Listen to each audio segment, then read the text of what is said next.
네, 우리 교우분들이 그렇게 생각하실 거라고 저는 생각하진 않지만 간혹 혹시라도 우리 교우들이 아, 교회 가가지고 막 공부만 잔뜩 하고 온 것 같아 막 이렇게 혹시 생각하시는 분들이 있을 수도 있을 것 같아요. 왜냐하면 우리 뭐 어떻게 알았지? 막 이런 거야 지금? 우리 뭐 오늘 입교 교육받는 친구들은 예배하고 디브리핑하고 교리교육하고 입교교육하고 이러면 도대체 이게 주말에 내가 지금 학원을 온 건지 막 이렇게 생각할 수 있는데, 여러분 그거 아십니까? 우리 여기 옆에 있는 신천지 본관 있잖아요. 저분들은 아침 8시부터 밤 9시까지 오늘 공부합니다. 예, 괜찮겠어요? 그 정도 실력과 수준을 가지고 우리가 저런 이단 교리를 가진 사람들을 대항할 수 있겠습니까?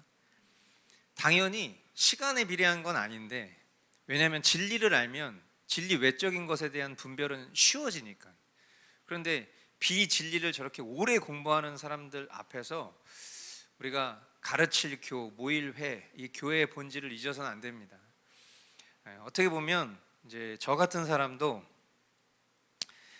목사지만 공부하지 않으면 저도 제가 서 있는 진리의 확신을 갖기가 어려워집니다. 그건 모든 사람이 다 마찬가지예요. 옛날에 내가 뭔가를 되게 잘 알고 있었지만 시간이 지나면서 그것에 대해서 내가 계속 머물러 있지 않으면 다시 그 지식을 끌고 오려고 해도 둔해질 수밖에 없는 게 우리 각 사람인데, 우리가 주일 어떻게 보면 러닝 타임으로만 따지면 모든 시간 다 합해도 말씀을 배우는 시간은 2시간도 안 됩니다.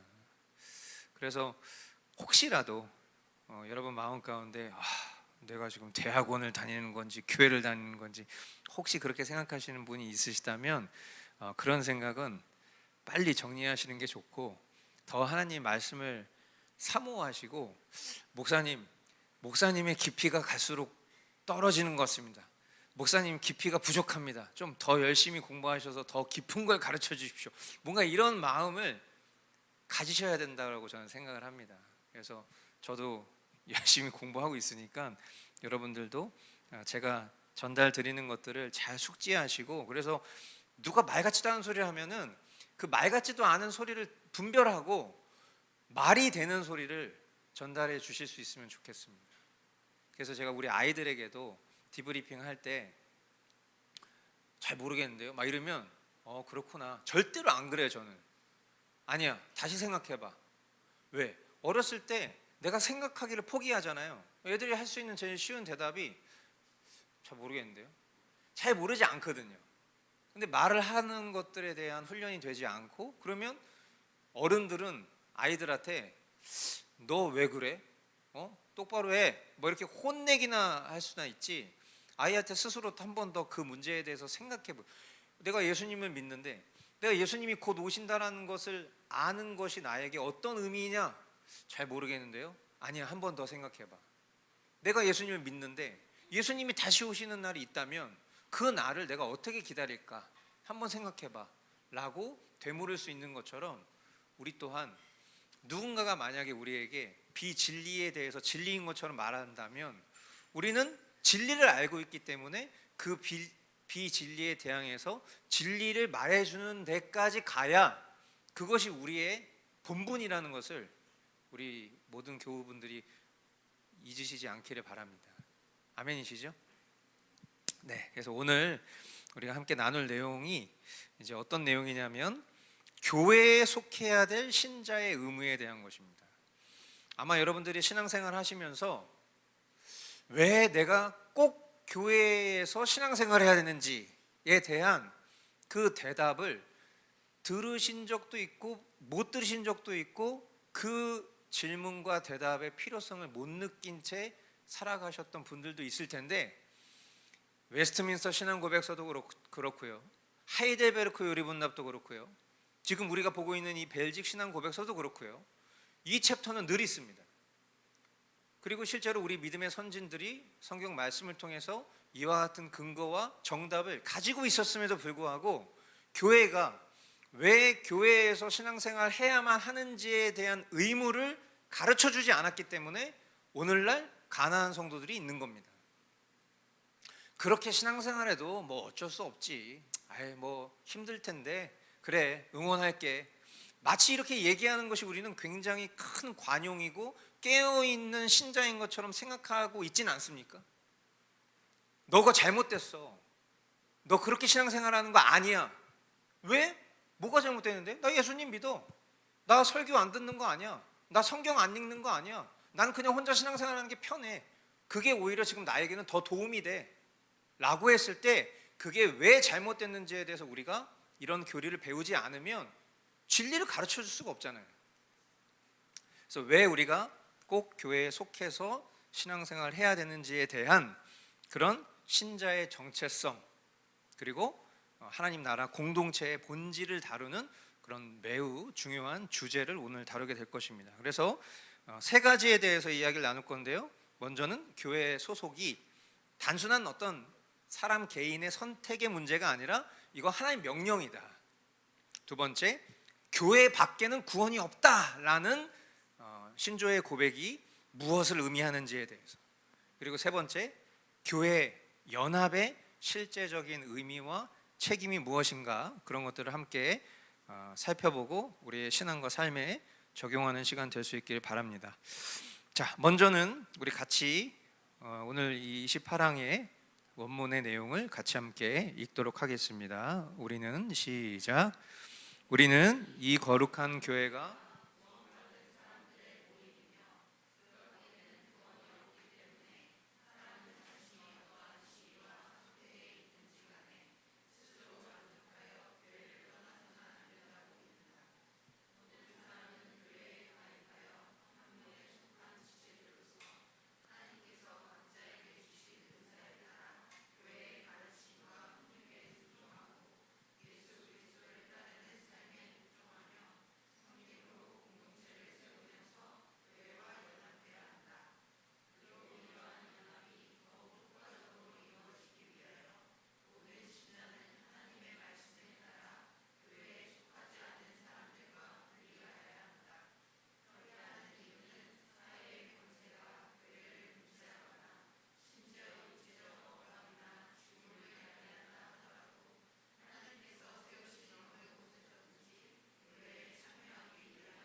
네.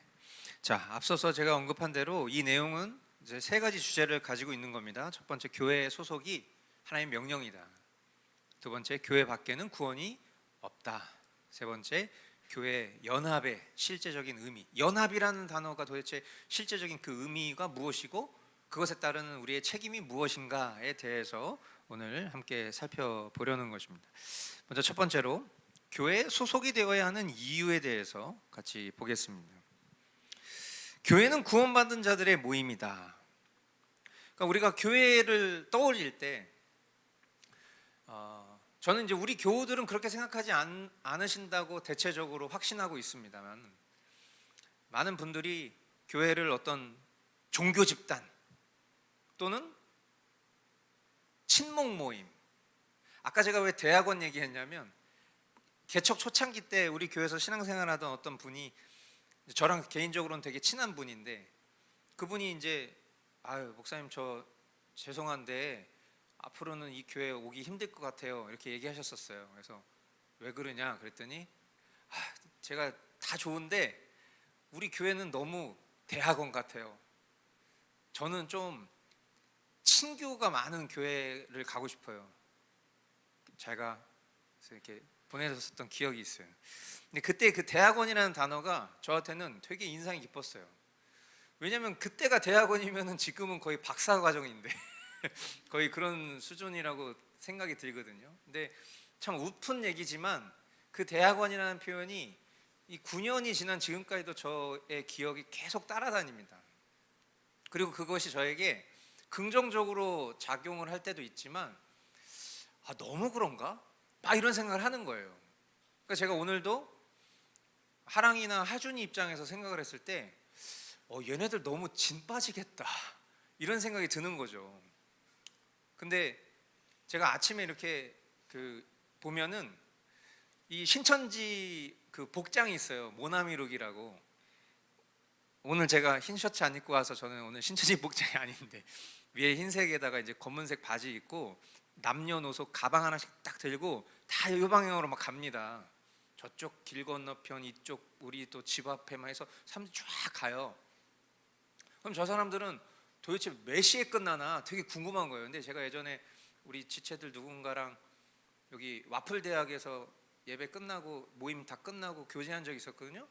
근데 그 사람들은요 이름표까지 차고 막 와서 중간에 쉬는 시간에 와플 대학 가서 간식 먹고 다시 들어가요. 그래서 제가 알아봤더니 9시에 끝나더라고요. 아침 8시부터 9시까지 뭐 하냐? 저 사람들 우리처럼 막 예배하는 게 아니라 하루 종일 공부하는 거예요. 신천 지식을. 근데 거기에 보니까 대부분 다 청년들이에요. 그러니까 너무 아깝다는 생각이 드는 거죠. 우리 어떻게 보면 우리나라에 정말 지금 핵심 코어라고 볼 수 있는 2030 세대의 그런 청년들이, 청소년들이 저런 이단 교리에 빠져서 거기에 그렇게 열심을 쏟고 있는데 그 열심을 쏟는 게 누가 강제해서가 아니라 스스로 자원해서 그런 열심을 내고 있다는 것이 얼마나 향방을 잃은 열심인가 생각하면 참 통탄을 누르시면서도 한편으로는 왜 우리는 마치 등록금은 등록금대로 다 내고선 수업 시간을 꽉 채우는 교수님을 평가할 때 맨날 안 좋은 평가를 내는 이유는 일찍 안 끝내주기 때문에 뭐 이런 것처럼 우리는 오매불망 왜 조금 빨리 끝나고 집에 빨리 가서 집에 빨리 가서 뭐 할 거냐는 거예요. 주일을 거룩하게 보내는데 집에 빨리 가서 우리가 결국 하고자 하는 게 뭘까를 생각해 보면 결국에는 핸드폰 붙잡고 누워 있을 거 아니에요. 아니면 뭐 어디 놀러 가거나. 과연 그게 이제 우리 그리스도인으로서 합당한 태도인가라는 결론에 도달하게 되면 그래 대학원이라는 표현 영광스러운 표현이지 그런 생각이 들면서 아까 그런 서두에 제가 그런 좀 우스꽝스러운 얘기도 나누면서도 다시 한번 우리의 좀 생각을 바로 하려고 하는 것인데요. 그러니까 결국 교회를 바라는 어떤 그런 개인의 기호가 더 크게 작용하면 교회를 어떤 그냥 종교 모임, 친목 모임 그렇게 생각할 수 있다는 거죠. 그러나 성경은 교회를 뭐라고 부르느냐? 그리스도의 몸이다. 그렇게 부릅니다. 예수 그리스도의 십자가와 부활로 구속받은 자들이 한 성령 안에서 연합된 거룩한 공동체다. 그렇게 선언을 하고 있습니다. 결국 이 말은 거룩하다라는 것은 교회는 세상의 조직과는 다르다는 것입니다. 그리스도께서 머리가 되시고 그리고 우리 각 사람들이 각자 하나님께로부터 부여받은 은사와 역할을 가진 지체로서 서로 연결되어 있습니다. 우리가 구약의 노아의 시대를 보면 대홍수 심판을 하나님께서 예언하셨을 때 무엇을 만들라고 하셨죠?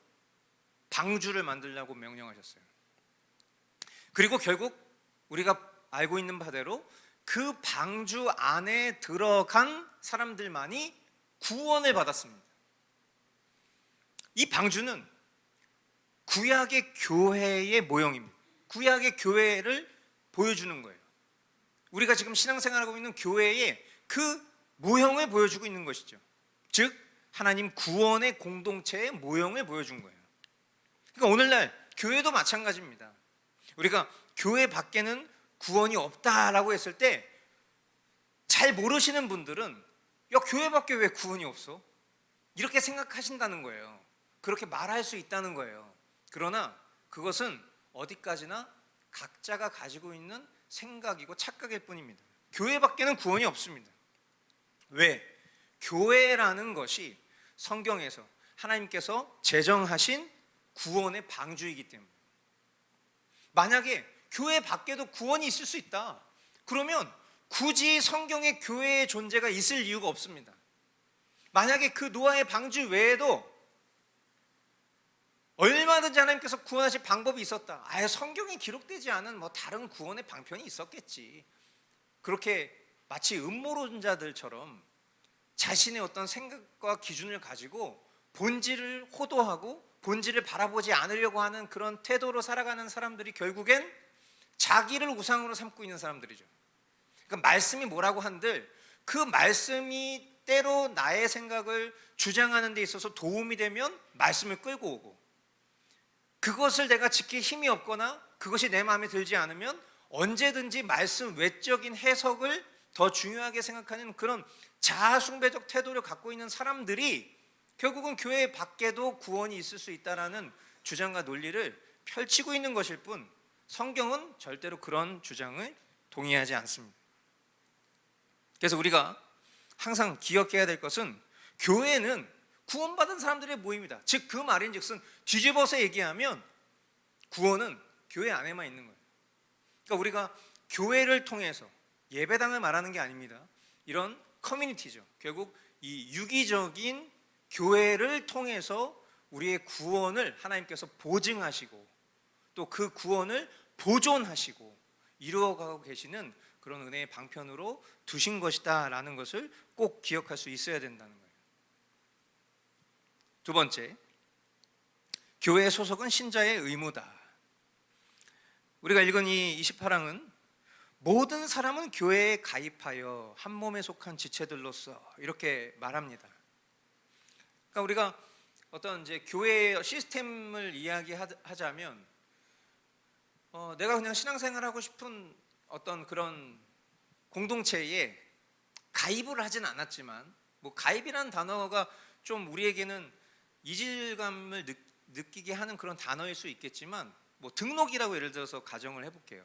가입을 등록이라고 생각해 본다. 등록을 하지 않고 내가 신앙생활을 하는 거 가능은 하죠. 그러니까 꼭 내가 뭔가 어떤 서류적으로나 언약적으로 무언가 책임을 다하겠다라는 어떤 그런 약속 없이 그냥 내가 뭐 주일날 예배드리고 뭐 같이 좀 이렇게 어울리고 뭐 이렇게 SNS에 좀 동참해서 같이 이렇게 교류하고 뭔가 이 정도 선에서 내 어떤 프라이버시가 침해되지 않고 내 사생활이 뭔가 이렇게 보존되는 형태 속에서 적절하게 이런 공동체에 내가 소속되어 있는 것으로 자족하는 그런 식의 신앙생활을 오늘날 현대인들일수록 더 많이 할 거라고 저는 생각합니다. 그래서 가끔은 교회의 어떤 그런 성경 본질적인 부분들을 훼손하는 형태의 사역을 지지받고 인기 있는 사역자들도 있어요. 그러니까 뭐 예를 들어서 뭐 이름 없는 교회 또는 예배당 없는 교회, 온라인 교회, 뭐 이런 식의 표현을 쓰면서 SNS 상에서 뭔가 그런 분들의 어떤 모임도 교회로서 인정받으려고 하는 분들이 있어요. 뭐 깊이 들여다보면 그분들의 뭐 본연의 취지가, 예를 들어서 그렇게 떠돌아다니는 분들을 그나마 이런 커뮤니티에 묶어놓고 그 속에서 온라인상에서 케어를 하면서 결국 궁극적으로는 그런 분들을 오프라인 형태의 원래 본연의 형태인 교회로 잘 이양할 수 있기 위해서 이런 사역을 한다라고 한다면 그것도 어느 정도는 이해할 수 있겠습니다. 그러나 아니 뭐 꼭 교회가 이렇게 뭐 속해야 되나요? 꼭 서로가 모든 걸 다 이렇게 알고 관심 두고 막 그렇게 해야 되나요? 꼭 그렇게 하는 것이 교회는 아니죠. 이렇게 얘기하면서 그런 어떤 취지의 목표들을 달성하려고 하는 분들을 보면 사실 한편으로는 아마도 저건 무지에 가까운 것이지 않을까라는 생각을 해봅니다. 그러니까 뭔가 더 유식하고 잘나고 더 많은 걸 안다라는 차원에서 무지하다라고 평가하는 개념이 아니라 모든 영역에 있어서 모든 걸 우리가 다 할 수는 없지만 적어도 우리가 이런 믿음의 선진들이 작성해 놓은 신앙 고백서라든지, 그리고 조금 이따가 우리가 후반부에 성경적 근거에 대해서도 나누겠지만, 성경이 우리에게 요구하는 교회라는 것은 분명한 형태가 있고 그리고 따라야 될 규범이 있는 것인데, 이 형태와 규범이 필요 없다라고 말하는 것은 결국에는 무지하는 거죠. 자기가 이 부분에 대해서 모르고 자기가 생각하는 교회론이 있다 보니까 마치 그 교회론이 어느 부분은 성경 말씀에 부합한다라고 생각하니까 자기만의 방식으로 목회를 하는 거예요. 저도 그런 생각을 할 때가 있었습니다. 그래서 내가 추구하고 내가 바라는 어떤 교회상을 꿈꾸고, 그래서 저는 뭔가 좀 창의적이고 뭔가 아이디어 같은 것들이 자주 떠오르는 사람이고, 기획을 오랫동안 했었고 연출도 했었고 그랬던 사람인지라 막 되게 창의적인 구성들이 막 떠오르거든요. 그럼 그런 것들을 막 하고 싶을 때가 있어요. 지금도 있어요, 그럴 때가. 그런데 저의 싸움은 결국에는 이 본질, 성경이 얘기하고 있는 그 본질로부터 벗어나지 않기 위한 싸움인 것이고, 알면 알수록 이것이 그냥 각자에게 주어진, 우리 이런 말 많이 하잖아요. 하나님이 다양한 형태로 쓰시는 거죠. 이런 목사님도 있고 저런 목사님도 있고, 이 목사님이 이 하나님이 주신 재료가 이렇다면 이 목사님의 재료에 답게 그냥 그렇게 하면 그 하나님 기뻐하시는 거지. 뭘 그거에 대해서 시시콜콜 옳다 그러다 그렇게 따지고 피곤하게 삽니까? 서로 사랑하기도 부족한데 막 이렇게 얘기하는데, 그 말이 그냥 그렇게 들으면 되게 좋은 얘기 같아요. 근데 그렇게 할 거면 우린 신앙생활 안 해도 되는 거예요. 각자가 옳다 여기고 각자의 스타일대로 살아간다면 하나님의 법도가 뭐가 필요하겠습니까? 하나님의 기준이 우리에게 제시된다 한들 그게 우리에게 무슨 효력이 있겠냔 말이에요. 우리가 조직신학이라는 것을 배우고 지금 교리를 배우는 것도 마찬가지죠. 신론을 배웁니다. 기독론을 배웁니다. 구원론을 배웁니다. 교회론을 배웁니다. 종말론을 배웁니다. 이걸 배우는 이유들이 뭐죠? 성경이 명확하게 얘기하고 있는 질서가 있고 규칙이 있다는 거예요. 그 안에서 우리가 지켜야 될 것들을 지키자는 차원에서 말 그대로 조직된 신학을 배우는 거예요. 그렇게 우리는 교리를 배우는 거죠. 그럼 교회론, 지금 우리가 교회론을 배우는 거예요. 성경의 근간을 두고 구약으로부터 신약에 이르기까지 지금 우리가 살아가고 있는 모든 시대 속에서 하나님 우리에게 요구하시는 교회의 모습이 있다. 시대가 바뀌어도 변함없어야 되는 것이에요. 그것이 진리니까. 그렇다면 각자에게 주어진 스타일대로 가는 것이 아니라 다양한 스타일이 있지만 그 다양한 스타일이 하나로 맞춰지는 과정이 하나님 보시기에 선하고 아름다운 것이지, 각자 제갈길로 다 자기 원하는 스타일대로 존중받길 원하고 본질과는 상관없이 본질이 변형되고 변형된 본질이 또 변형되는 이런 모습이 기독교 신앙이라고 일컬어지는 그런 시대에 우리가 살아가고 있다면 그 속에서 진짜가 무엇인지를 분별하는 일은 앞으로 더더욱 어려워질 겁니다. 그래서 우리가 보통 올드 스쿨 이런 표현 쓰면서, 또는 그거는 좀 옛날 스타일 이런 식으로 얘기하면서 저 요즘에 그런 얘기 듣거든요. 목사님 그렇게 안 봤는데 되게 보수적으로 사역하시네요. 되게 옛날 스타일 고전적인 목회를 하시네요. 이렇게 얘기하시는 분들이 있으면 그냥 허허허 그럴 뿐이에요. 왜냐하면 하고 싶은 얘기가 너무 많은데 어디서부터 얘기해야 될지 모르겠는 거예요. 나라고 그렇게 살고 싶겠냐? 이런 생각이 들면서도, 그럼 결국 추구하고자 하는 본질은 내 스타일이 아니라 성경과 교리가 우리에게 원하는 그 방향성일 텐데, 그거에 대해서 모르니까 그렇게 얘기할 수밖에 없겠구나. 개혁주의 신앙을 공부했다고 하고 개혁교회를 말하는데 보면은 도대체 이게 무슨 미국의 베델 처치인지 뭔지 도대체 알 수가 없는 그런 혼합 짬뽕 같은 그런 모습으로 예배하고 모임하고 교회론이 그렇게 형성되어 있는 것들을 볼 때에 이걸 내가 계속 지지하고 계속 교제하고 동의할 수 있어야 되는가? 이런 질문 앞에 설 때가 참 많아요. 분명한 것은 우리가 내가 원하는 대로 신앙생활을 하고 싶은 의지가 있을 수 있지만, 분명한 것은 모든 사람은 교회에 가입해서 한 몸에 속한 지체로서의 그 의무와 책임을 다해야 되는 것이 성경적이고 교리적이다라는 것입니다. 신앙생활은 절대 개인주의적으로 할 수가 없어요. 왜냐하면 그렇게 제정된 것이 아니에요. 철저히 공동체적입니다. 그리고 결코 혼자서는 신앙생활을 온전하게 할 수도 없고 신앙이 성숙하지도 않을 것입니다. 자, 교회에 소속된다는 건 뭐죠? 우리가 등록교인 서약식을 하잖아요. 그러면 등록교인 서약을 한다는 건 결국 이 교회가 추구하는 가치에 동의하고 내가 그것을 준수하겠다라는 그런 의무를 다하고 그 속에서 책임을 다하고 또 그 속에서 우리가 누릴 수 있는 권리를 함께 누리겠다라는 약속입니다. 그리고 그것은 우리 교회가 가지고 있는 고유의 것들이 있을 수 있겠지만 그 기본은, 그 베이직은 성경으로부터 온 것이고 우리가 그것에 대해서 부정할 수 없어요. 말씀과 성례, 또 교제와 훈련, 때로는 권징, 그리고 순종, 섬김과 헌신에 참여하는 것, 그것이 신앙생활입니다. 그것이 교회에 가입해야 될 필요성입니다. 그것을 통해서 우리의 신앙이 보존받고 그것을 통해서 성숙하는 거예요. 만약에 모닥불에서 숯 하나를 따로 꺼내어 놓는다면 이 따로 떨어진 숯은 금세 식어버리겠죠. 그러나 다시 불 속에 넣으면 어떻게 됩니까? 더 뜨거워지겠죠. 신앙생활도 마찬가지예요. 우리가 교회 공동체에서 떨어져 있잖아요. 그러면 신앙이 식을 수밖에 없어요.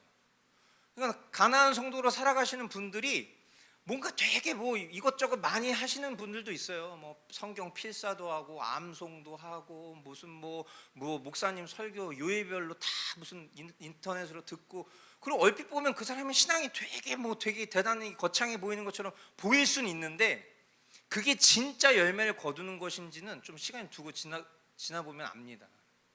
진짜 건강한 성도라면 항상 그 기준이 되는 그 몸된 교회에 속해서 그 속에서 이 교회의 본질인 말씀과 성례와 교제와 훈련과 권징과 순종과 섬김과 헌신에 참여하는 그런 모습 속에서 열매를 맺어가지 혼자 따로 떨어져서 절대로 이와 같은 열매를 맺을 수는 없다. 오히려 자기 의와 열심과 교만만 싹틀 뿐이겠죠. 그래서 성경은 신자가 교회에 소속되어야 한다는 것을 명확히 가르치면서 교회 밖에서의 신앙생활은 성경적이지 않을 뿐만 아니라 하나님의 명령에 대해서 그건 불순종이다 라고 명확하게 얘기를 합니다. 그래서 그리스도인의 특권 그리고 책임이라는 것은 반드시 교회 공동체 안에서 실현된다라는 것을 꼭 기억하실 수 있게 되기를 바랍니다. 자, 교회 연합의 실제적 의미에 대해서 같이 보겠습니다. 먼저는 교회 권위와 질서에 대한 순종입니다. 우리가 읽은 이 신앙 고백서에 보면 교회의 가르침과 훈육에 순종하고 예수 그리스도를 따르는 삶에 복종하며 이렇게 말을 했습니다. 그러니까 교회라는 곳은 1차적으로 제일 중요한 것은 말씀과 성례, 권징이 바르게 시행되는 곳이어야 됩니다. 하나님이 우리에게 은혜의 방편을 주신 세 가지를 우리가 보편적으로 말씀, 기도, 성례 이렇게 얘기합니다. 그래서 우리는 매주 성례해야 되는 그런 의무가 있지만, 그러나 우리가 한 달에 한 번으로 일단은 그것을 제한하고 그 가치를 우리가 조금 더 희소 가치를 높이기 위해서 그런 매월 첫째 주에 성찬을 집행하는 것이지만, 그러나 말씀, 기도, 성례는 우리 교회에게 있어서 너무나도 중요한 것들이죠. 참된 신자라면 교회의 권위와 또 질서에 대해서 순종할 수 있어야 됩니다. 간혹 이런 교회의 질서에 순종하는 것이 호도되거나 또는 왜곡되고 오해되어서 마치 목사님이 얘기하면 목사님 얘기에 거절해? 막 이런 식으로 그 본질이 훼손됐던 경우들이 참 많았죠. 예를 들어서 목사가 성도를 권면하거나 권징할 때 그것이 성경적인 말씀에 의해서 이것이 그 성도에게 합당하다고 여겨지거나 또 공동체에게 필요하다고 여겨져서 때로는 권징을 할 수도 있습니다. 때로는 권면을 할 수도 있겠죠. 때로는 훈계나 질책을 할 수도 있을 것입니다. 그러나 그것이 아니라 목회자 개인의 어떤 기호에 의해서 하나님의 말씀을 끌고 와서 막 휘두르는 그런 상황들이 분명 부작용으로 있었던 것은 맞지만, 그러나 건강한 교회라면 당연히 그 공동체 안에는 말씀과 성례뿐만 아니라 권징도 있는 것입니다. 그것을 통해서 성도의 신앙이 성숙하기 때문이에요. 만약에 어린아이가 있습니다. 어린아이를 오냐오냐 키우면 나중에 어린아이가 엄마 아빠한테 오냐오냐 하는 거예요. 우리가 훈육에 대해서 이야기할 때도 훈육은 어떻게 해야 되는 거죠? 사랑과 지혜로 하는 것이죠.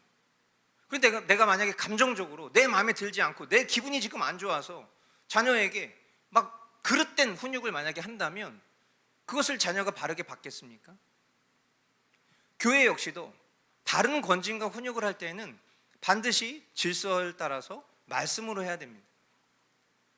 우리 교회는 우리 교우들이 아시는 바대로 권징이 있습니다.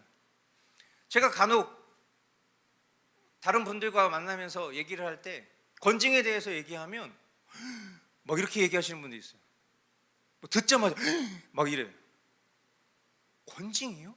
권징이 뭐예요? 보통 1. 권징이 뭐예요? 이런 부분. 2. 아니 왜요? 그러니까 기본적으로 성경이 이야기하고 있는 교회의 본질을 모를 때 권징에 대한 얘기에 아주 큰 반응을 합니다. 그 권징이 뭐냐는 거야 도대체. 성경에 나오는 권징의 형태들 여러 가지가 있잖아요. 그렇죠? 누군가가 잘못을 하거나 죄를 지었습니다. 그럼 그 죄를 지었을 때 그것을 모른 척하는 것이 아니라 먼저는 지도자가 권면을 하는 거죠. 그 죄로부터 돌이켜라.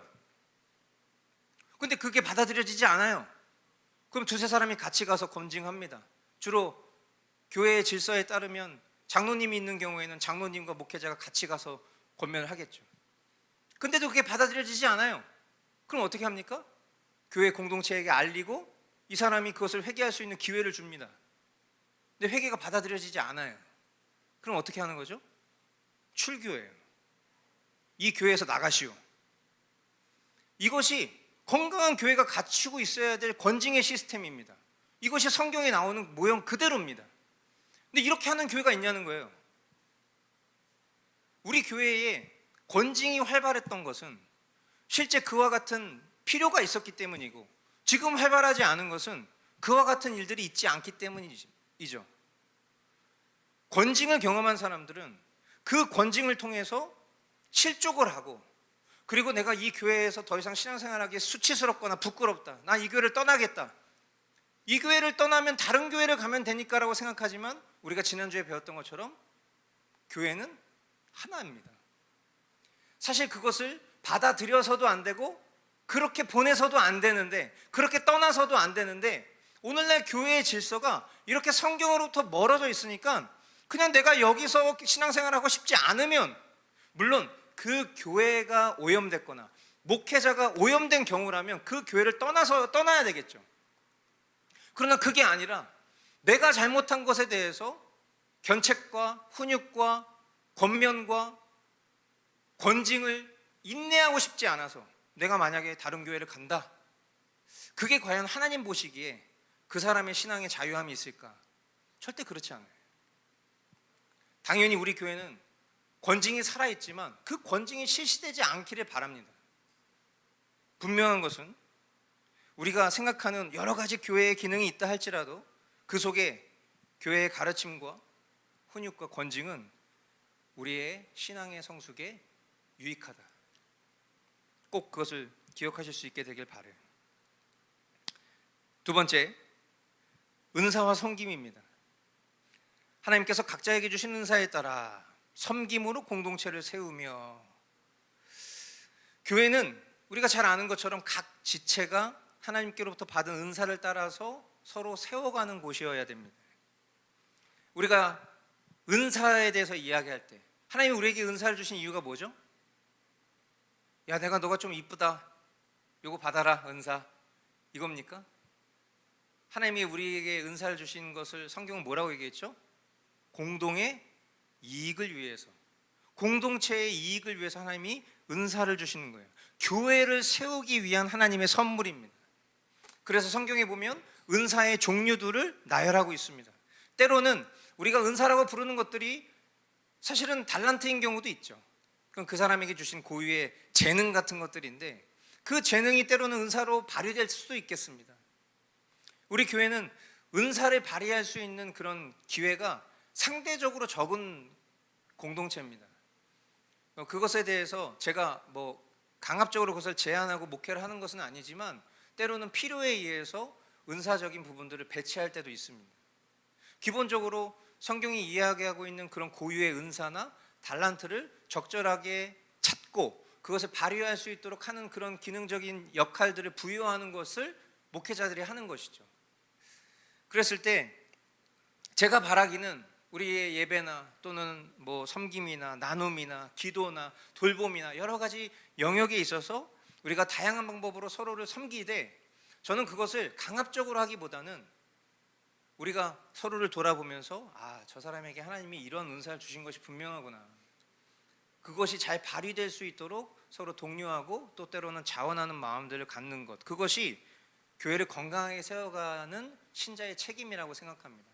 그래서 여러분들이 교회를 섬기고 싶은 마음이 있을 때, 내가 이런 모양이든 저런 모양이든 나 이런 모양으로 섬기고 싶다라고 할 때, 그때 스스로를 한번 깊이 돌아보시면서 혹시 이것이 나를 드러내기 위한 것인지, 그것이 아니라면 내가 정말 진심으로 하나님이 나에게 주신 이 마음으로 사랑으로 공동체를 섬기고 싶은 마음이 있으시다면 언제든지 얘기를 하십시오.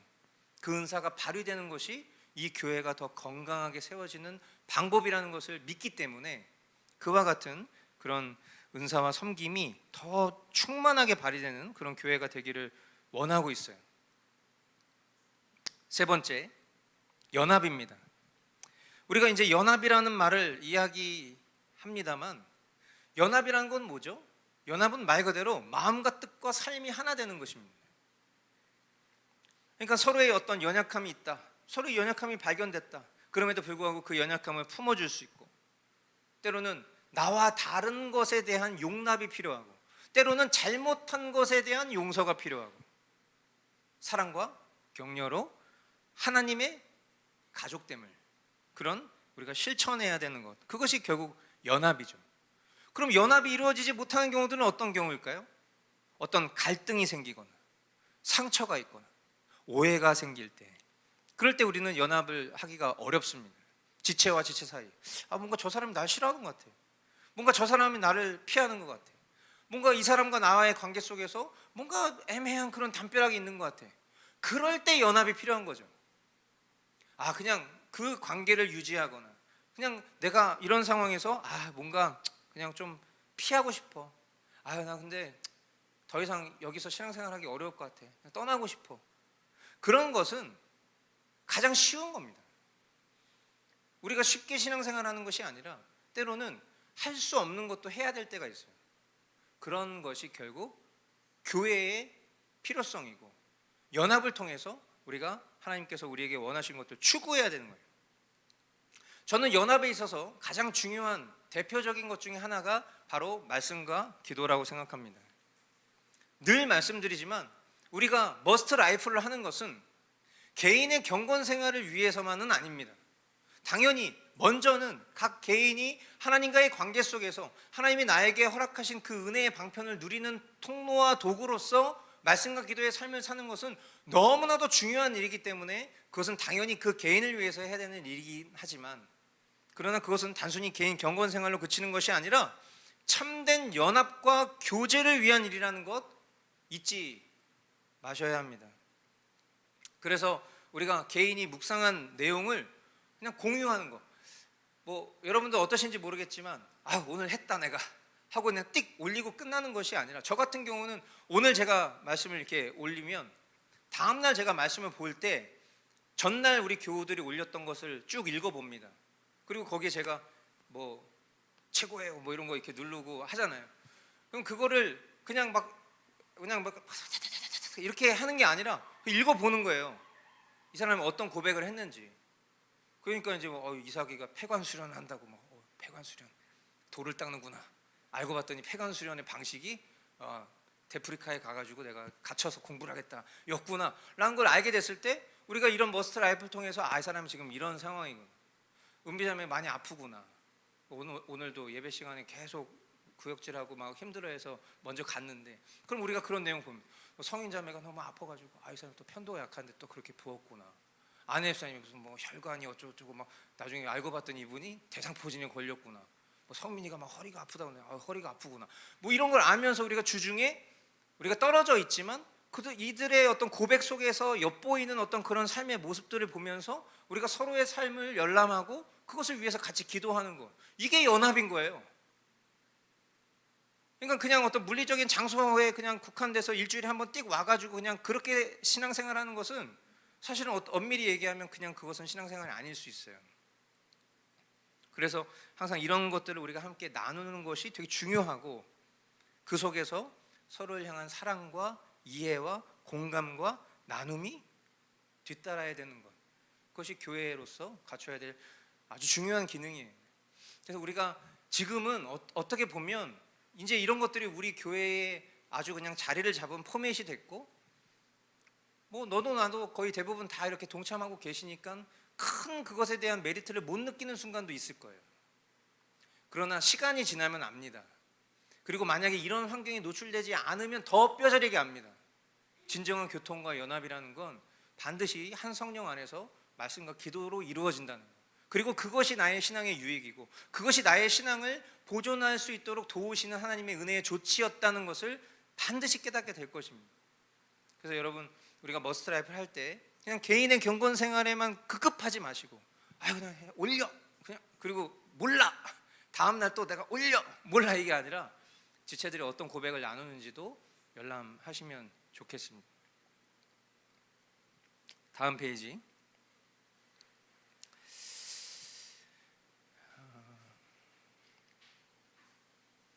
우리가 이제 교회를 떠나는 것에 대한 심각성에 대해서, 사실은 이런 것들이 어떻게 보면 되게 실용적인 내용일 수 있겠는데, 이 신앙고백서에서 이렇게 표현했어요. 교회를 떠나거나 참여하지 않는 모든 사람은 하나님의 명령에 거역하는 것이다.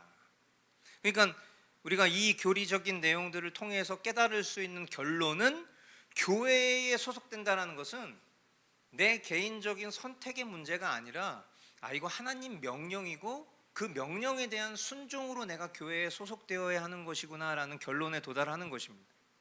그러니까 우리가 어떤 개인적인 실망 또는 상처 또는 어떤 불편함 때문에 교회를 떠나는 것은 신앙의 본질을 잃어버릴 수 있는 그런 위험한 일이다라는 것을 꼭 알아야 됩니다. 교회가 완벽한 교회가 어디 있겠어요? 가끔 저에게 목사님 뭐 이쪽 동네에 이런 좋은 교회 있으면 추천해 주세요, 이런 질문들을 하시는 분들이 있어요. 우리 교우들 말고 외부에서. 그럼 저는 이제 당연히 그분이 얘기했었던 그 지역의 좋은 교회를 추천하고 싶은 마음이 있는데 추천할 수가 없어. 왜?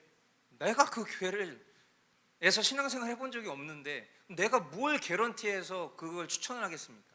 뭐 목사님 유명해서, 목사님 설교 좋아서. 여러분, 목사님 설교 좋은 교회 안 다녀보셨어요? 유명한 목사님 교회 혹시 안 다녀보셨어요? 그 목사님이랑 개인적으로 만날 일도 없어요. 목사님 설교가 좋다고 그 교회가 좋은 교회라는 인식은 정말 너무나도 이상한 얘기예요. 설교 좋은 걸로 만약에 좋은 교회를 평가할 거면 그냥 우리는 집에서 존 파이퍼 목사님 설교 듣거나 존 메가더 목사님 설교 들으면서 신앙생활하면 되는 거예요. 근데 좋은 교회는 뭐죠? 제가 늘 얘기하지만 좋은 교회는 내가 좋은 교회여야 그 교회가 좋은 교회예요. 내가 좋은 교회가 되어줄 마음이 있어야 그 교회가 좋은 교회가 되는 거예요. 우리가 생각하는 좋은 교회는 뭡니까? 그냥 뭔가 내가 편하게 신앙생활하는 그런 곳? 그냥 목사님이 설교가 유명한 곳? 뭐 그런 얘기도 있어요. 청년부가 잘 되어 있는 교회 좀 추천해 주세요. 청소년부가 잘 되어 있는 교회 좀 추천해 주세요. 어린이 예배가 잘 되어 있는 교회를 추천해 주세요. 그게 좋은 교회입니까? 잘 생각해 봐야 되는 문제예요. 그게 진짜 좋은 교회인지. 좋은 교회는 사실은 내가 좋은 교회가 되어주는 것밖에 없어요. 내가 만약에 좋은 교회가 아니라면 죄송한 얘기인데 나는 좋은 교회에서 신앙생활하고 있는 게 아닌 거예요.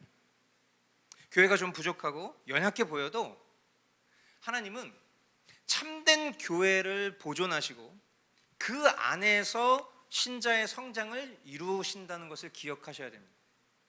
그러니까 내가 어디 막 찾아다니다가 이 교회가 좋은 교회 같아, 반드시 우리는 그 교회에서 실망할 거예요. 그 교회가 제일 좋은 교회인 줄 알았는데 그 교회가 나를 제일 힘들게 하는 교회가 될 수 있어요. 그러나 내가 어느 교회를 가도 하나님 여기 날 보내셨다, 그래서 내가 이 교회에서 좋은 교회가 되겠다, 그럼 그 교회는 진짜 좋은 교회가 될 겁니다. 그래서 저는 가감없이 때론 누군가에게 목사님네 교회는 어때요? 우리 교회 되게 좋아요. 진짜요? 난 목사님이 자기 교회 좋다는 얘기 처음 들어보네. 막 그래요. 저는 우리 교회가 좋아요. 왜? 제가 빈말로 하는 얘기가 아니라 농담 반 진담 반으로 늘 하는 얘기가 있습니다. 우리 교회는요, 저만 잘하면 됩니다. 목사님 뭐 겸손 떠시네 막 이래요. 겸손이 아니라 여러분 느끼시죠? 제가 생각했을 때는 우리 교회에서 저만 잘하면 됩니다.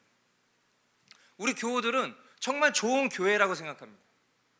저는 제가 만약에 목회를 안 하는 한이 있더라도 이 교회에서 신앙생활하고 싶어요. 이것은 진심입니다. 저는 이 교회가 정말 좋은 교회라고 생각해요. 왜? 좋은 교회가 모여있기 때문에.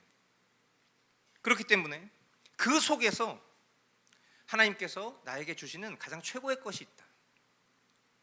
허락하신 것이 최선이다 라는 표현을 그때 쓸 수 있는 것 같아요. 그러므로 우리에게 지금 직접적으로 적용되는 말들은 아니겠지만 혹 우리 마음 가운데 교회를 떠나고 싶은 마음이 드는 순간이 온다면 그 교회를 떠나거나 참여하지 않는 것들은 1차적으로 하나님 명령에 거역하는 것이다 라는 것을 꼭 기억해야 될 것이고, 우리가 신앙 공동체에서 떨어져 나가는 것은 곧 그리스도의 몸으로부터 떨어져 나가는 것이기 때문에 이것은 영적 생명력을 잃어버릴 수 있는 아주 위험할 수 있다는 것을 꼭 명심하셔야 됩니다. 우리가 알다시피 하나님은 악을 통해서도 선을 이루실 수 있어요. 부족함을 통해서도 완전함을 이루실 수 있어요. 그러므로 하나님 우리에게 허락하신 지금이 최선이다. 연약한 교회를 통해서도 신자의 성장을 이루시고 또 교회 안에서만 누릴 수 있는 은혜와 보호 또 성장의 기회들을 허락하신다라는 것을 꼭 아시기를 바랍니다.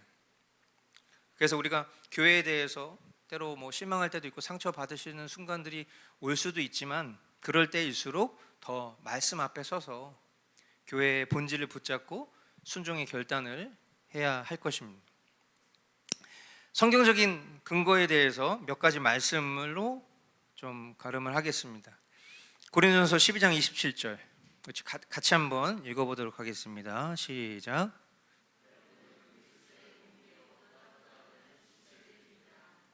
자, 이 말씀을 통해서 우리가 깨달을 수 있는 것은 신앙의 여정이라는 것은 철저히 공동체적이다. 그리고 교회는 그리스도의 몸이다. 그럼 우리가 그 그리스도를 떠나서 신앙생활을 할 수 없는 것처럼 몸된 공동체 속에서 신앙생활을 하는 것이 반드시 중요한 가치다. 여러분, 궤변을 그럴싸하게 떠드는 사람들, 비진리를 진리인 것처럼 말하는 사람들의 특징은 뭐냐면 달변가들입니다. 꼭 교회 공동체에 소속되지 않아도 된다라는 것을 굉장히 유식한 것인 것처럼 말하는 사람들이 반드시 있을 겁니다. 그런 사람들 SNS나 유튜브에 많아요. 근데 참 안타까운 것은 하나는 알고 열은 모르는 것 같아요. 개인적으로 신앙생활하는 거 제일 편합니다. 우리가 앞서서 나눴던 것처럼 그런 일들은 비일비재합니다. 그러나 우리가 지금 읽은 이 말씀으로 그냥 모든 것들이 다 가름되는 거예요. 여러분은 그리스도의 몸이요, 따로따로는 지체들입니다. 따로따로인 지체가 그리스도의 몸을 이루는 것이 교회라는 거예요. 따로따로 지체인 채로 살아가는 것이 교회가 아니라 그 따로따로인 지체가 그리스도의 몸을 이루는 거예요. 꼭 어떤 소속되어야지만 몸을 이루는 건 아니잖아요. 막 이런 식으로 말장난하는 사람들의 그런 달변에 속지 마십시오. 어떤 분들은 전 그리스도인이지만 저는 교회에서 신앙생활하는 것을 반대합니다, 이런 스레드의 글을 본 적이 있어요. 그러면서 하는 말이 그런 거죠. 결국 그것도 교회를 사업체처럼 생각하는 사람들의 생각입니다, 막 이렇게 얘기를 해요. 그러면 거기에 너도 나도 막 동의를 해요. 그쵸? 결국 그렇게 해서 목사님이 차를 바꿨어요.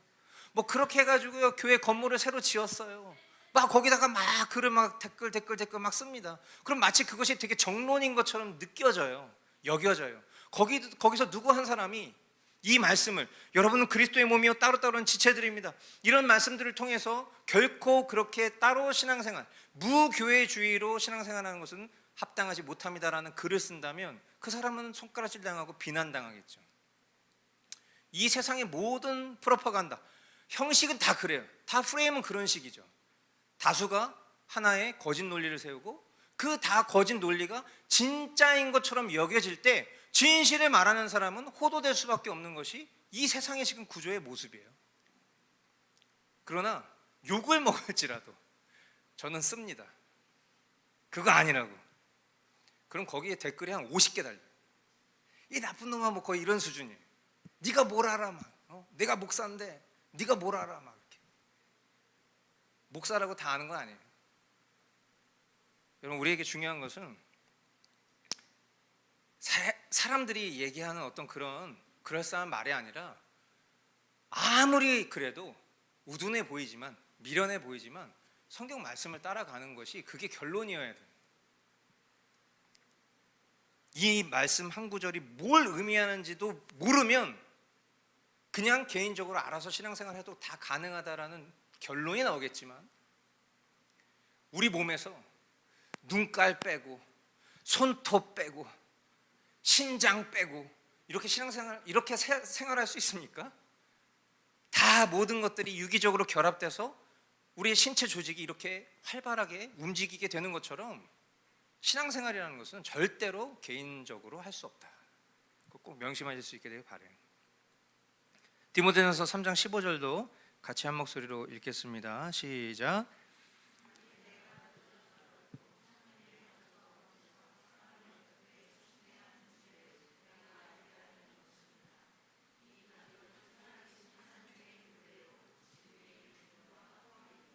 아멘. 네, 이 가족은 살아계신 하나님의 교회요, 진리의 기둥과 터입니다. 교회는 하나님이 거하시는 집입니다. 간혹 또 사람들이 이것을 예배당으로 생각해서 마치 이 예배당이 하나님의 집이다, 이 예배당에 와야 임재가 있다, 기도가 쌓여 있다, 막 이런 표현들을 쓰는데 그건 무속신앙 같은 표현이에요. 교회라는 것은 우리 한 사람 한 사람으로 엮여진 공동체 속에 하나님이 있다. 내 이름으로 두세 사람이 모인 곳에 내가 그들과 함께 하겠다라는 그 약속에 근거한 것이 교회입니다. 결국 이 교회가 예수님이 거하시는, 하나님 거하시는 집이다라는 것이고, 신자의 집은 어디냐? 교회예요. 그러니까 우리가 간혹 외출할 때도 있고, 외출하면 다행인데 가출할 때도 있고, 그래서 오랜 세월 동안 안 나가 성도인 것처럼 그렇게 사는 경우도 있겠지만, 결국 참된 신자라면 교회로 돌아올 수밖에 없어요. 참된 신자라면.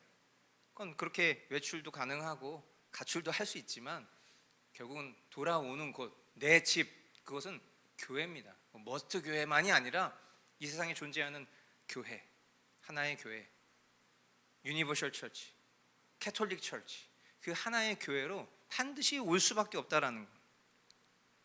교회 밖에는 구원이 없다라는 게 괜히 나오는 말이 아니에요. 히브리서 10장 25절, 어떤 사람들의 습관처럼 우리는 모이기를 그만하지 말고 서로 격려하여 그날이 가까워 오는 것을 볼수록 더욱 힘써 모입시다. 가끔 저에게 있어서의 딜레마는, 제가 부교육자로 신앙생활하면서 오랫동안 제 몸과 또 정신에 스며들어 있었던 교회론입니다. 그것이 성경적이지 않은 것들도 있습니다.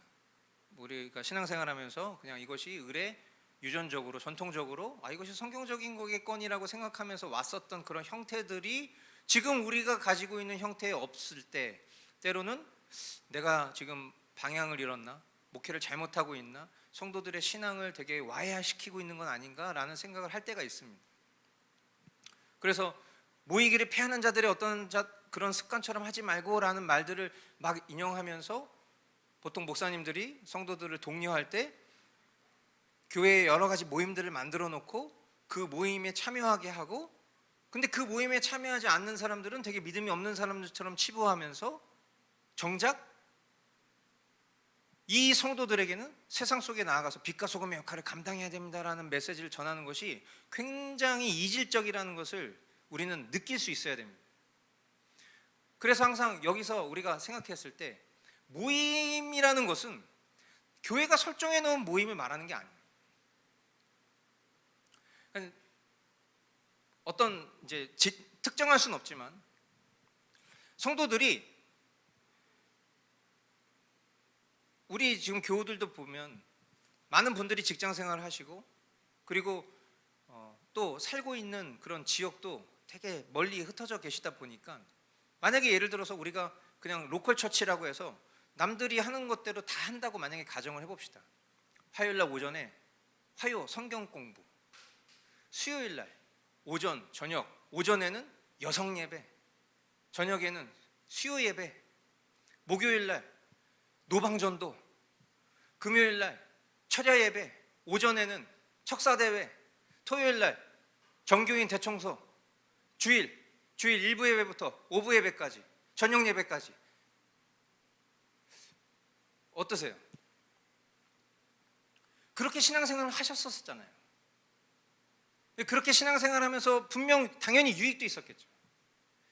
근데 과연 그것이 성경적인 거냐, 이게 성경적인 거냐, 이게 성경적이지 않은 거다 라고 하는 그 기준에 있어서 적어도 우리가 이와 같은 모습들을 성경에서 본 적이 없다면, 그러면 모임의 규정을 무조건 일반화해서는 절대 안 되는 거예요. 어떤 교회는 월요일부터 주일까지 매일 교회를 나오게 합니다. 근데 그 모임에 성도들이 거의 안 나와요. 그러니까 어떻게 하냐면 목회자랑 사모만 나와요. 목회자랑 사모가 나와서 안타까운 마음에, 내가 이렇게 목회를 하는 거는 좀 잘못된 것 같아 라고 생각하는 게 아니라, 우린 나왔어 이렇게 생각하는 거예요. 안 나온 성도들 향해서 뭔가 석연치 않고 섭섭한 표정들을 막 짓습니다. 성도가 조금 마음이 불편하면 갔습니다. 목사님 혹시 뭐 문제가 있으십니까? 어저께 성경 공부 모임 왜 안 나오셨어요? 그러니까 이게 과연 옳은 건가? 저 일하잖아요. 일하는 거 중요하죠. 뭐 먹고 사는 거 중요하죠. 근데 하나님 말씀 더 중요하죠. 뭐 이렇게 얘기하면 그게 어떻게 되는 걸까? 근데 이런 병폐가 전 세계적으로 있냐? 사실은 그렇지 않아요. 이건 굉장히 아주 집중적으로 한국 교회에 국한되어 있는 모습입니다. 이게 왜 그럴까를 한국 교회사를 통해서 우리가 살펴보면 다 그런 이유가 있었어요. 왜냐하면 한국 교회의 이 기독교 역사가 처음 들어올 때는 사실은 굉장히 배고프고 힘들고 어려운 때였어요. 교회가 아니면 마치 이민생활 같은, 유학생활 같은, 우리 지현 형제 이제 오늘 와서 이제 한국에 2-3주 동안 머무는데, 유학생활 하면 내가 신앙생활 하든 안 하든 현지에서 같이 뭔가 커뮤니케이션 활동하는 것들만으로도 굉장히 큰 위로를 받거든요. 그러면 시도 때도 없이 같이 모여서 그냥 뭘 하더라도 같이 뭘 하고 싶고, 같이 기도도 하고 찬양도 하고, 뭐 마피아 게임도 하고 보드 게임도 하고, 뭐 족구도 타고, 뭐 맛있는 것도 먹으러 가고, 그게 좋을 수 있어요, 일시적으로. 근데 그것이 교회의 정규 프로그램처럼, 시스템처럼 어느 순간 만들어지고, 그것이 보편적이고 당연한 것처럼 유전과 전통이 돼서 오늘날의 형태로 규정이 됐다면, 이것이 원형의 교회와 같은 것인가에 대해서 우리는 분별해 볼 수 있어야 되거든요. 모이기를 피하는 자들의 습관처럼 하지 말고 라는 얘기에서, 모이기를 피하는 사람들의 특징은 교회에 월요일부터 일요일까지 있는 그런 수많은 모임에 참여하지 않으려고 하는 사람들을 말하는 게 아니에요. 이 성경에서 얘기하고 있는 모이기를 피하는 자들의 습성은 결국 비진리로 살아가는, 개인주의적인 삶으로 살아가는, 하나님과 상관없는, 교회와 상관없는 사람들을 얘기하는 거죠. 모임 만들어 놓고 참여하지 않는다고 해서 그 사람이 모이기를 피하는 자의 습성이라고 말하는 것이야말로 어불성설인 거예요.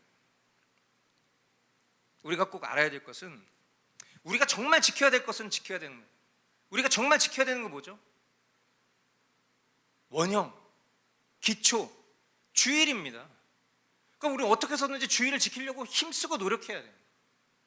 이 주일을 통해서, 주님 우리에게 제정하신 이 날을 통해서 우리가 서로 권면하면서 믿음을 지킬 수 있도록 하나님 말씀을 배우고, 그 배운 바 말씀이 계속 내 삶 가운데 축적되면서 그 속에서 나오는 능력으로 하나님 나에게 부여하신 삶의 자리에서 그 능력을 발휘할 수 있도록 하나님이 제정하신 이와 같은 날을 우리가 집중하고, 그 외에 말 그대로 우리가 정말 빛과 소금의 역할을 감당하면서 살아야 될 때에는 우리가 각자의 자리에서 최선을 다하고, 그러나 그 속에서도 우리가 영적인 교통을 잊지 않기 위해서 말씀과 기도의 교제를 게을리하지 않는 신앙생활의 삶을 통해서 저와 여러분들이 마땅한 유익을 경험하실 수 있을 거라고 확신합니다. 물론 때로는 그런 어떤 친교 이런 것들이 너무 좋았던 분들은 그냥 외로움을 느낄 수도 있겠죠. 좀 적적함을 느낄 수도 있을 겁니다. 그런 외로움을 교회라는 어떤 구조를 통해서 내가 취하려고 하는 것이 아니라 그 외로움을 허락된 삶의 자리에서 취하실 수 있으면 돼요. 그런데 어떤 분들은 교회가 너무 모임이 없어. 뭐 교회가 뭐가 어쩌고, 교회가 뭐가 어쩌고, 나는 좀 이렇게 같이 놀고 싶고 막 그러고 싶은데, 그걸 교회 탓을 하는 거예요. 물론 이제 우리 교회는 그런 분들이 없지만, 그래서 항상 보면은 이제 뭐 가끔 이렇게 전화로 우리 교회에 연락하셔서 뭔 어떠냐 막 물어보시는 분들 보면은 뭐 그런 이제 그런 모임들은 어떻게 있냐, 난 그런 거 너무 좋다 막 이렇게 얘기하죠. 저희는 그런 모임 없습니다. 교회가 그런 것도 없어요. 예, 없습니다. 알겠어요 막 이러고 이제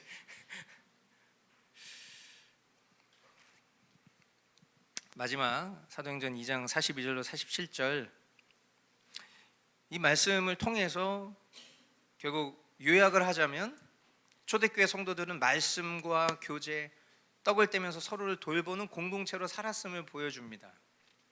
그래서 우리가 어떤 이런 이제 공동생활의 모습들을 보고 유무상통하는 어떤 이런 이 초대교회의 모습을 보면서 마치 이것이 교회의 전부인 것처럼 치부할 때도 있었습니다. 그래서 진짜 신앙생활의 끝판은 다 같이 살아야 돼. 그리고 사유재산도 없고 서로 다 유무상통. 성경에 봐봐, 다 있잖아. 서로 다 모든 거 팔아가지고 다 서로 나눠주고 했잖아. 예전에 제가 교회론 강의할 때도 한번 말씀드린 적이 있지만, 이 말씀은 매우 특수한 상황이고 뿐만 아니라 이 말씀은 자원하는 것입니다.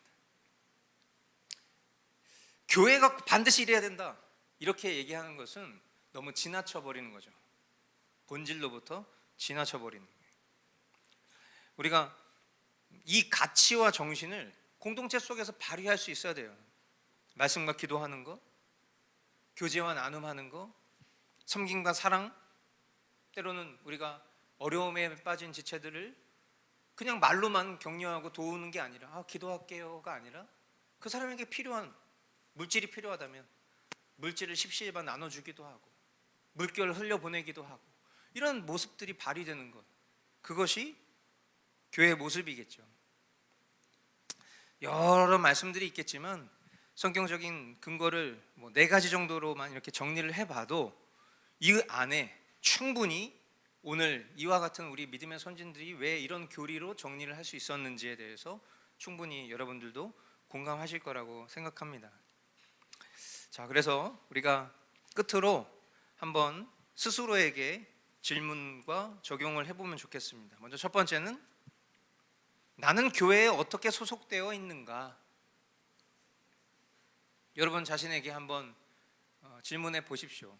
꼭 부정적인 대답을 억지로 끌고 오시지 않아도 됩니다. 나는 오늘 말씀 들어보니까 난 그래도 좀 좋은 교회인 것 같아. 그러면 스스로 좀 칭찬도 해주셔도 됩니다. 그러나 혹 그러지 않다면 단순히 나는 교회 출석만 하고 있는 수준인 것 같아, 말씀과 교제에 참여하지 않고 있고 교회에 어떤 헌신하는 부분들이 없는 것 같아, 라는 마음이 있으시다면 그 말씀 앞에 돌이키시기를 바랍니다. 두 번째, 내 은사로 교회를 어떻게 세우고 있는가? 아까 말씀드린 것처럼 은사를 발휘할 수 있는 기회가 많지 않은 교회여서 혹 그런 부분에 있어서 아쉬움이 있으실 수도 있는 경우도 있다고 생각합니다. 그런 경우가 있다면 얼마든지 말씀해 주십시오. 그리고 생각보다 여러분들이 하실 수 있는 것들이 많지만, 늘 말씀드리지만 자원하는 기쁨을 요구하는 것뿐입니다. 그래서 생각보다 많은 일들이 진행되고 있는데 그 많은 일들이 누군가의 은사의 발휘로 진행되지 않는 일들도 많습니다. 그래서 한번 이번 기회에 공동체의 여러 가지 시간과 재능, 내 은사를 발휘할 수 있는 일들은 뭐가 있는지 한번 돌아보실 수 있게 되길 바랍니다. 세 번째, 교회의 연합과 거룩함을 위해서 내가 할 수 있는 실천은 무엇인가? 말씀드린 것처럼 뭐 연합이라는 단어 되게 거창한 단어 같지만 내가 하나 되기 위해서 내가 할 수 있는 실천들이 무엇이 있을까? 한번 돌아보시기 바라고요. 끝으로 교회에 대한 실망과 상처가 있다면 실망하지 않고 상처받지 않을 수 있는 방법을 택하십시오. 예를 들어서 사람에게 실망하고 상처가 있다. 예를 들어서 만약에 목사님에게 실망을 하고 상처를 했다. 그러면 얘기해 주세요. 목사님 저 이런 거 지난번에 목사님 이렇게 해가지고 나 되게 상처받았어요. 얘기를 해, 얘기를. 그리고 그런 부분에서 서로 화합할 수 있는 방법을 찾아가고, 만약에 그것이 어떤 개인적인 기호의 차이였다면 우리가 그 부분에서 용납을 선택할 것이고, 잘잘못의 문제였다면 서로 용서하고 화해하는 길을 선택할 것이고, 또 지체와 지체 사이의 관계 속에서도 혹 그런 부분이 있다면 언제든지 그런 부분들을 좀 풀어가면 좋겠고, 결국 이렇게 얘기하는 것이 되게 강압적으로 보일 수 있어요. 교회에 대한 실망과 상처가 있다면 말씀 앞에서의 순종의 결단이 필요해요. 이렇게 얘기하면 당신이 말씀 앞에 순종 안 해서입니다 이렇게 여겨질 수 있는데, 그게 아니라 우리가 결국 말씀 앞에 다시 한번 교회의 본질을 붙잡게 되면 나의 연약함들이 드러나는 거죠. 저는 참 신기한 게, 우리가 9년 동안 이렇게 교회의 역사가 흘러오면서도 한 번도 성도와 성도 사이에 갈등이 있어서 그것 때문에 성도가 떠난 걸 본 적이 없는데, 저는 그 전에 신앙생활 할 때 제일 많이 본 게 성도랑 성도 사이에 실족해서 떠나는 걸 너무 많이 봤거든요. 근데 우리 교회는 제가 모르는 건 아닐 건데 성도와 성도 사이에 뭐가 사이가 안 좋아서 떠난 걸 본 적이 없어요. 그러니까 그건 참 되게 감사한 일이죠. 저 때문에 떠나신 분도 있을 수 있는데, 그래서 뭐 그거는 뭐 죄송한 말씀을 드리고요. 어쨌든 뭐 당신이 잘못했습니다, 말씀 앞에 깨어 있으십시오 이렇게 얘기한 적도 없어요 저는. 그런데 우리가 이렇게 스스로 돌아보면 순종의 결단이라는 건, 뭐 오늘 일부 공동체 예배 때도 나눴지만 그 사람의 힘으로 할 수 있는 게 아니에요. 결국에는 말씀의 능력을 따라서 성령님의 도우심을 따라서 할 수 있는 일들이니까, 우리가 어떻게 보면 말씀과 기도로 깨어있는 공동체다 보니 그런 갈등의 문제도 없거나 적지 않았을까라는 생각을 해보는 것입니다. 네, 그래서 오늘 교회가 그리스도의 몸이다. 우리는 그 몸의 소중한 지체다. 교회가 연약해 보여도 하나님은 결코 교회를 버리지 않으시고 세상 끝날까지 보존하시고 그 교회를 통해서 속한 신자들의 신앙과 삶을 성숙하게 하실 것이다. 그래서 우리 머스트 교회가 바라기는 교회의 하나됨을 지키고, 또 거룩을 추구하고, 그리고 각자의 은사를 통해서 서로를 세우고, 그리고 참된 교회의 표지를 드러내는 그런 공동체 될 수 있기를 소망합니다. 아멘. 네, 오늘 나눠진 내용들 속에서 혹시 질문 있으시면 질문 받겠습니다.